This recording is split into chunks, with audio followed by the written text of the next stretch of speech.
teman-teman, apa kabar kalian semua? Semoga kalian dalam keadaan sehat, tanpa kekurangan satu apapun, dijauhkan dari segala sakit penyakit, ya kan? Teman-teman, ini aku masih pakai baju kerja, baru pulang kerja. Tahu nggak sih, tadi malam tuh kita biasa selalu jam 8 malam tuh udah pergi ke peraduan yang paling indah. Tempat yang paling indah di rumah ini yaitu tempat tidur kalau malam, ya kan? Jam 8 malam udah pergi ke kamar, udah tidur, udah harus tidur karena besok pagi jam 5 harus bangun. Luke harus bangun jam 6, ya kan? Karena setengah 7 dia harus aku antar ke kindergarten sebelah rumah, cong, gitu kan. Nah, tadi malam itu aku tuh biasa kalau mau tidur tuh aku selalu hidupin nonton TV dulu, tapi aku udah bikin timernya, ya kan. Terus di channel itu ternyata ada film Panic Room. Nah, padahal mata gue tuh udah ngantuk banget gitu. Karena ngeliat film itu, mata jadi terang lagi gitu kan. Endingnya itu aku nonton film itu sampai jam 11 malam gitu kan. Padahal aku udah nonton film Panic Room itu yang dibintangin dengan Foster gitu kan. Itu film lama. Tapi kalau ditonton lagi tuh selalu bagus gitu. Karena actingnya si Jodie Foster nih aku selalu suka ya teman-teman. So, by the way, begitu setengah 12 aku baru tidur. Jadi tadi pagi berangkat kerja, pas kerja itu aduh ya Tuhan, itu ngantuknya ya Allah Tuhan, itu gua ngelihat WC itu udah kayak ngelihat tempat tidur. Gua rasa-rasa mau tidur di toilet, ya Allah Tuhan. Sampai temen gue bilang, "Are you okay, Susana?" "Ya, I am." Gue bilang, "But I'm not sure." Gue bilang gitu kan. So anyway. Nah, teman-teman, di video kali ini aku mau sedikit berkeluh kesah mengenai si corona ini. Betapa corona ini lebih kejam dari Perang Dunia Kedua menurut aku, dan menurut beberapa orang juga sama ya teman-teman. Aku jauhkan dulu kamera gitu. Kenapa aku bilang waktu Perang Dunia Kedua, aku sih emang belum lahir ya di Perang Dunia Kedua itu, karena mungkin emak gue aja mungkin belum lahir. Emak gue udah lahir belum ya? Antara terserah lah ya. Aku tuh masih ada di antah-barantah manapun gitu ya kan. Tapi yang aku lihat dari sejarah, dari aku baca-baca itu Perang Dunia Kedua itu orang masih bisa pergi holiday, masih ada orang duduk santai-santai, masih ada duduk bar masih buka, bar lagi. Senangnya mak ke bar sih. Muka gue udah kayak bar gitu kan. Udah restoran masih buka. Pokoknya nggak ada orang pakai masker, orang masih bisa berpelukan, orang masih ketawa-ketiwi ya. Pokoknya seperti itu. Bandingan corona ini ya teman-teman, ya ampun Tuhan. Ini di Denmark ini lockdown kedua itu dari Desember ya. Desember awal itu udah lockdown. Sampai ini Februari, nanti katanya lockdownnya itu diperpanjang tanggal 28 Februari. Ini nanti tanggal 28 Februari ini belum tahu lagi, karena tingkat orang yang kena corona itu masih semakin tinggi. Jadi kayaknya sih bakal diperpanjang, bakalan demo lagi kayaknya deh. Karena aku ngebayang ya, emang disupport sama pemerintah, tapi kan tetap aja ya, orang yang punya bisnis itu kan mereka udah banyak yang kolab gitu kan, udah bankrupt lah ya. Jadi bener-bener di sisi lain juga banyak yang meninggal, ngeri deh pokoknya. Merinding juga kalau ngebayang itu. Pokoknya kita teman-teman semua amit-amit yang baik, jangan ada yang kena corona deh, jangan sampai ada yang terpapar corona, semuanya sehat-sehat aja. Kalaupun ada dipulihkan, bisa sembuh lagi. Karena penyembuhan orang yang udah kena corona ini ya, karena kayak kakak aku ya, namanya Karosi, itu dia kena corona itu efeknya itu masih tetap ya teman-teman, karena badannya selalu lemas dan tiba-tiba pusing. Pokoknya masih dibilang pemulihannya itu lama teman-teman. Nah, kejamnya lagi si corona ini, kita nggak bisa bikin planning apapun karena kita nggak tahu gitu kan. Mau bikin rencana apapun nggak bisa, ya kan? Kayak sekarang waktunya kan di tempat aku kerja harusnya kita udah bikin planning kapan aku mau ambil cuti libur Gak bisa teman-teman, susah. Aku nggak bisa pulang ke Indonesia, nggak berani juga pulang ke Indonesia kalau belum dapat vaksin. Sementara di Denmark ini katanya orang-orang yang sipil kayak aku gini, yang yang diutamakan kan orang tua dan orang yang kerja di rumah sakit, itu yang diutamakan. Nah kalau kayak aku mungkin bulan-bulan 7 atau 8 seperti itu baru bisa dapat vaksin ya kan. Tapi kalau yang tua-tua udah semua dapat gitu. Nah bingung jadinya kan apa ya, merana gitu loh. Nah terus aku juga dengar ya, kalau aku salah tolong diralat ya, jangan dihujat, awas lu hujat gue ikut tonjok lu. Enggak ya, ini aku mau nanya, mungkin teman-teman di Indonesia bisa kasih keterangan buat aku, apa benar di Indonesia itu kalau mau swab itu harus bayar?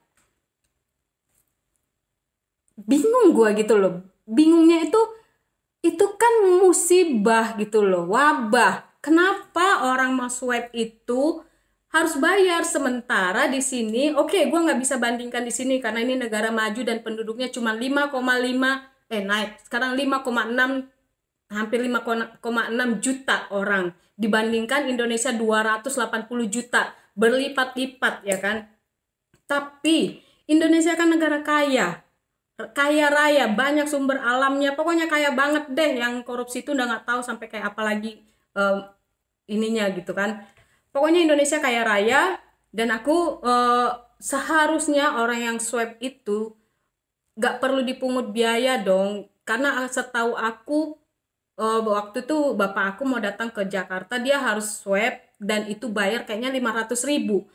Itu kan berat banget buat masyarakat gitu loh, kasihan yang nggak ada duit ya, nggak swab swab lah dia ya, tahu-tahu kena corona ya gimana, mau swab juga harus, mau tes corona juga harus bayar. Kalau di sini kan nggak ada bayar, kita daftar aja melalui online, kita mau mau tes corona ya udah daftar, habis itu langsung datang ke tempat tes corona itu.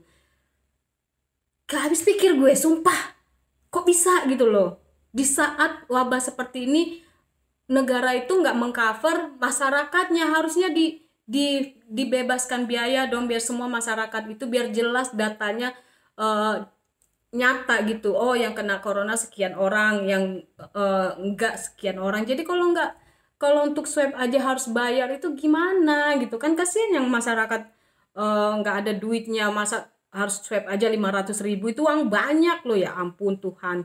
Kalau kayak untuk makan aja susah, nggak boro-boro mau swab tiba-tiba kena corona metong, ya udah begitu kan. Kan apa ya, gue nggak tahu deh mau apa, pokoknya gue sebel aja ngedenger itu gitu kan. Nah jadi teman-teman, aku sih cuma mau berdoa dan mau berharap ya, jangan sampai si corona ini panjang umur. Aku mau mudah-mudahan ini semua pengharapan semua orang di bumi ini, kayaknya deh corona ini segera berlalu dan nggak ada muncul virus-virus yang baru. Tapi belakangan ini aku dengar ada varian virus yang baru muncul lagi, apalagi datangnya kemarin dari negara mana itu ya, aku nggak mau sebut negaranya, nanti salah paham lagi, gue dihujat lagi ya kan. Bukan dibenerin malah dihujat, malah di tapi ya itu dia, aku juga apa ya, ah, hopeless banget lah gitu, nggak tahu mau berencana, mau planning seperti apa, padahal planning aku tuh besar banget, mau pulang ke Indonesia, mau mau bawa mama aku ke sini gitu kan, biar mama aku tuh bisa liburan ke tempat anaknya ya kan gitu. Nah aku cuman berdoa buat teman-teman semua tetap dijauhkan dari virus itu. Kalaupun kalian emang harus bekerja di luar seperti aku ya, tetaplah jaga jaga jarak, pakai masker, walaupun ngap ya teman-teman. Gua emang jujur aja kadang-kadang gua udah mau pingsan pakai masker itu, tapi demi keselamatan dan demi kesehatan kita juga, jangan sampai kita kena virus itu, karena efeknya bakalan panjang gitu kan, karena banyak fungsi eh, tubuh kita itu yang dirusak sama corona itu gitu. Aku juga tahu dari teman aku yang udah kayak kakak aku tuh yang kena corona, jadi aku dengar cerita dari dia langsung gitu kan, seperti apa virus itu merusak sistem di dalam tubuh gitu kan. Jadi teman-teman, eh di sini aku cuman apa ya, bisa cuman berharap aja, berdoa semoga apalagi masyarakat di Indonesia itu banyak banget, susah juga dibilang untuk stay home itu udah mau 1 tahun stay home, yang ada mati, nggak bisa makan sekarang. Malah yang aku dengar dari adik aku, kalau orang Indonesia itu udah nggak takut corona lagi kak, yang ditakutkan tuh takut kelaparan. Exactly, aku agree sama itu ya. Kadang kita mau diam di rumah juga gimana gitu.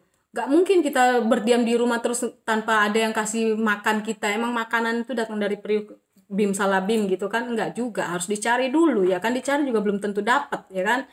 Emangnya seperti itu. Jadi kayaknya kita bertaruh nyawa gitu kan. Tapi ya sudahlah. Nggak tahu ngomong apa. Kok cuma mau bilang mudah-mudahan corona ini cepat berlalu ya teman-teman, biar kita semuanya pada bahagia, bisa kumpul lagi sama teman-teman, bisa bercerita, berpelukan. Tapi kayaknya susah deh. Walaupun nanti mungkin 3 tahun ke depan corona ini berlalu gitu kan, tapi mungkin keadaan yang seperti dulu, kita berpelukan, pegangan tangan, shake hand gitu, mungkin orang udah bakalan berpikir oh no gitu kan, tangannya habis ngapain tadi, tangannya bersih nggak, udah pasti seperti itu teman-teman. Itu untuk pulih lagi seperti dulu itu kayaknya udah susah banget deh ya. Nggak so jauh-jauh lah, kayak aku aja kalau berdekatan sama orang aku udah rada-rada ini, karena gimana pun aku nggak mau tertular itu. Aku punya anak kecil gitu kan di rumah gitu. Sementara kayak suami aku aja ya teman-teman, dia harusnya pulang sebulan sekali. Nah sekarang nggak bisa pulang karena corona, karena dia harus kalau dia pulang dia harus di karantin di hotel di Amsterdam, dan habis itu di karantin juga di Denmark gitu kan. Jadi udah habis waktu. Nah nanti kalau dia pulang lagi ke Turki, dia harus di karantin di Istanbul, baru habis itu di karantin lagi di campnya dia seperti itu, di apartemennya dia. Jadi too much wasting time Jadi dia memutuskan ya, aku juga udah setuju dia nggak pulang sampai nanti bulan 5 dari bulan 12 dia pergi ke Turki. Ya seperti itu semua karena corona ya teman-teman, bukan karena siapa-siapa, karena corona. Corona lagi semuanya merusak perekonomian lumpuh, banyak orang kehilangan pekerjaan, banyak orang meninggal dunia. Mudah-mudahan kita bukan salah satu orang yang di bagian itu ya teman-teman. Kita selalu dijauhkan, diluputkan dari semuanya itu. Amin. Nah, oke teman-teman, segitu dulu video kali ini. Mudah-mudahan video ini bermanfaat apapun itu. Terima kasih buat kalian yang selalu setia mendengarkan cerita Mak ini. Oke teman-teman, thank you for watching. So see you next video. Bye.